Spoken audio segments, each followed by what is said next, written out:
За тэгээд үүсэж байгаа нөхцөл байдалтай холбогдуулаад Монгол Улсын үндсэн хуулийн зэц одоо их судлын хуралдаанаа зарлаад одоо ингээд эхлээд за хоёр талаас эрх үүрэг бүх юмыг нь танилцуулаад за ингээд үргэлжилж байна. За миний хувьд бол Улсын хурлын одоо даргын захирамжаар итгэмжлэгдсэн төлөөлөгчөөр одоо оролцож байгаа.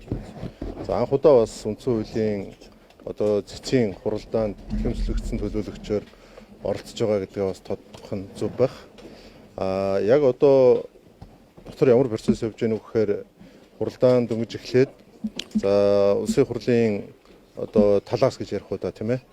Үндсэн хуулийн одоо зэцийн их судлын хуралдаанд оролцож байгаа үндсэн хуулийн зэцийн гишүүн мөнх сайхнаас татгалзах одоо хүсэлтэд гаргасан.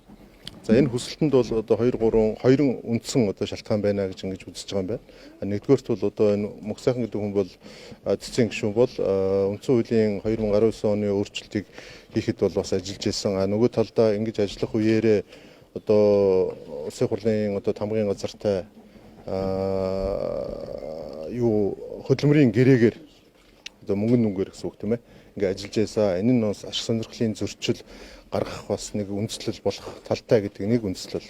Нөгөө талдаа зэцийн гишүүн бол төвийг барьсан байр суурьтай байх ёстой байтал энэ хуралдаан маргаан үүсгэсэн талаар одоо бас эцсийн шийдвэр гараагүй байхад одоо бас олон нийтийн сүлжээ, хэвлэл мэдээллийн хэрэгслүүдэд хандсан ингээд ийм хоёр одоо зүйлийг үндслэлийг гаргаж одоо танилцуулаад за ингээд зэцийн хурал гишүүд зөвлөлт танхимдаа яг орсон ийм байдалтай байна гэдгийг бас би нэгдүгээрт хэлье. Хоёрдугаарт яг би зүгээр анх удаа орж байгаа гэж хэлж байгаа. Тэгээ яг энэ өнөөдрийн үүсэж байгаа нөхцөл байдлыг Монголын ард түмэн бүгд л харж байгаа.